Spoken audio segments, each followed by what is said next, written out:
مساء النور، مساء الأنوار، واش راكم؟ إن شاء الله تكونوا بخير، فرحانين وكالعادة والعوايد إن شاء الله زاهيين.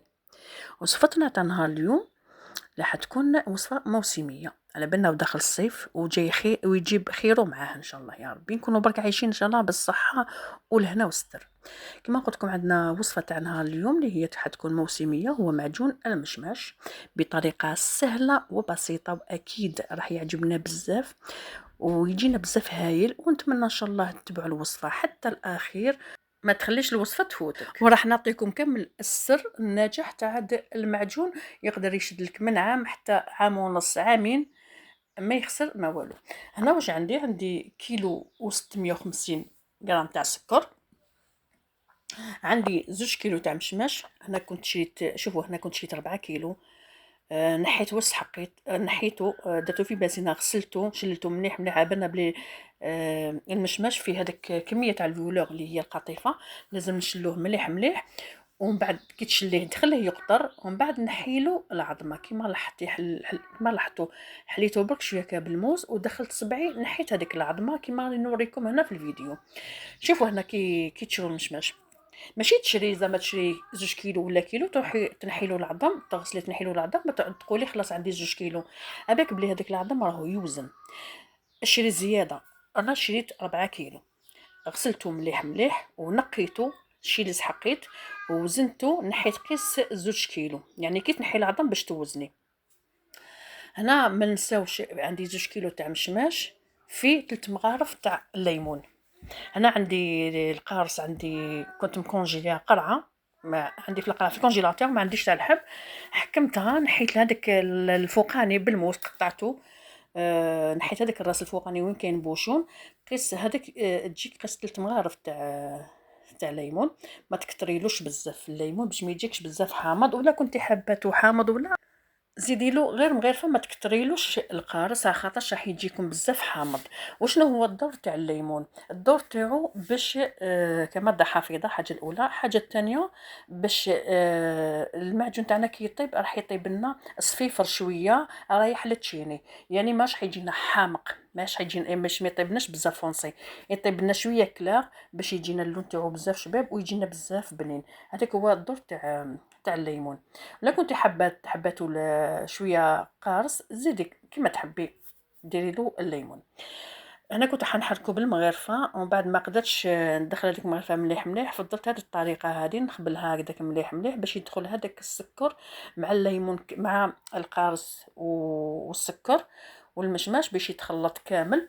ومن بعد هنا واش ندير، نغطيه نحطه بجهه، وكل 2 سوايع 3 سوايع نجوز نديرلو الطريقه هذه كيما اللي لاحظتوا.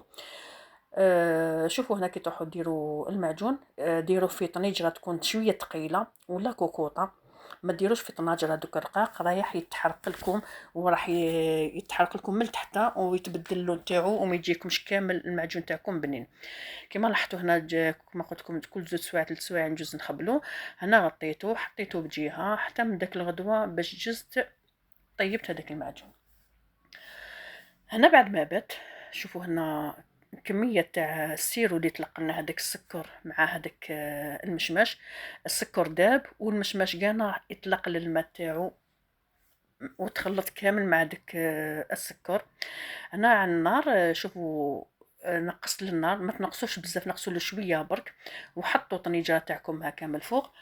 ما ديروش في الصغير وما ديروش في الكبير، ديروا في الوسطاني، وطنيجات تاعكم ما تغطوهاش، وديروا مغرفه تاع الحطب، ما ديروش مغرفه تاع الحديد.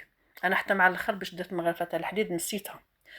كي درتها فوق طنجرة فوق النار، هنا يبدا يغلى شويه وتبدا تطلع لي هذيك الرغوه كيما راكم تلاحظوا. هنا هي الرغوه، راهي الله يبارك، الرغوه دي كامل تنحيوها ما تخلوهاش، خاطرش هذه الرغوه هذه اللي كان تخليوها، هذه هي اللي حتخسر لكم الوصفه تاع المعجون تاعكم، وتقولوا بلي ما نجحتليش الوصفه وخسر لي المعجون وما جانيش مليح وعطات لنا وصفه ماشي مليحه ومنها هذه.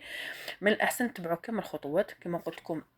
كي تبدا تطلع الرغوه قعدوا نحيوها، ما تخلوها فتيته، ما تخلوهاش، وكل ما تنحوها هكا بالمغرفه تاع الحطب، شدي هذيك المغرفه هكا وقعدي حركي انت، قد ما راكي تحركي فيه قد ما ديك الرغوه راهي تطلع. وهذيك الرغوه لازم كامل نتخلصوا منها، خاطرش هي اللي حتخسر لنا هذاك المعجون. لازم كي تحطي المعجون فوق النار تقعدي تحركي فيه باش ما يلصقلكش من التحت، خاطر ولا لصقلك من التحت راح يتبدل اللون تاعو.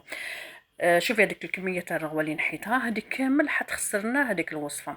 هنا بعد ما كي طاب خلاص قعدت لي رغوه شويه، هنا قعدت لي 2 دقائق باش نطفي على النار.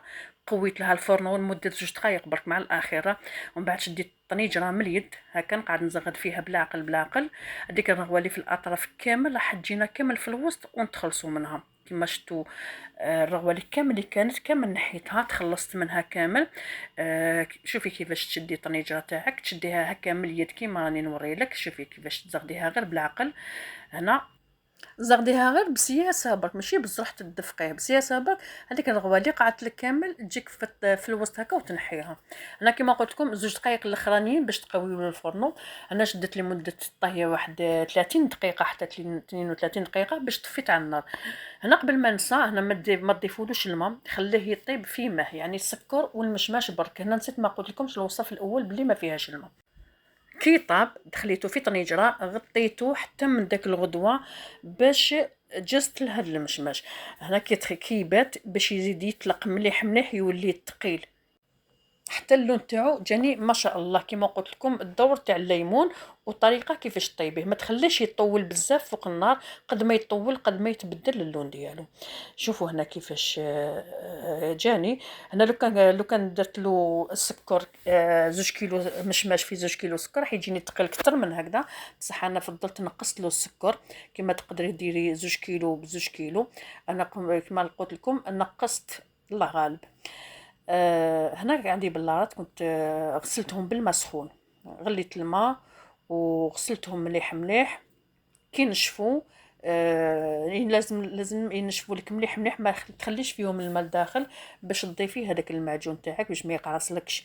لازم تكون بلارات تاعك ناشفه، ولا كنتي شاكه فيها مازال شويه تاع ماء شعلي على النار وهكا وجوزي لها برك هكا من الفوق برك، حسيها برك نشفت لك برك وعمري داك المعجون. هنا شوفي هنا كي تعمري المعجون تاعك شدي بابي ومسحي هذاك الفم تاع البلارات تاعك وين جهه الغطاء باش ما يكحلناش. على بالنا بلي كي نديروا المعجون في الوسمو من داك نصيبوا الغطاء داك من الفوق كحل، هذاك المعجون اللي ما تمسحاش. شوفي هنا البلارات هذوما كنت شيت 3 بلارات كنت نغسل فيها وطارت لي من يدي، ما فقت لهاش كاع كيفاش طارت حتى تكسرت لي، الله غالب. ومن بعد جبت هذوك الصغيورين هذوك استعملت فيهم المعجون. شتو كما كتلاحظوا المعجون كيفاش جاني هايل، جاني بزاف شباب. وشو هذوك البلارات شحال شابين صغيورين هكايا، وحتى اللقطات تاعهم فيهم البلاستيك ما يدخلهمش كامل الهواء. المعجون هذا يقدر يشد لك كما قلت لك عام ونص حتى العامين، ولا كنت حبيتو يشد لك عامين ولا ديريه في الكونجيلاتور ما يخسرلكش. واللي تستهلكيه ديريه من تحت. ولا كنتي درتي كميه كبيره وكان عندك فريغو تاعك مليح ديريه من تحت، ولا كان عندك الفريغو تاعك شويه عيان ديريه في الكونجيلاتور. وانا فضلت المعجون كي طاب، انا ما حبيتش نرحيه، حبيت نخليه هكذا باش كي نقدموه في الطباسه ولا يجينا بزاف شباب يكون عنده المنظر تاعو هايل. وانت وين كنتي حابه ترحيه رحيه. وهنا بعد نقول لكم مع السلامه في وصفه جديده ان شاء الله. السلام.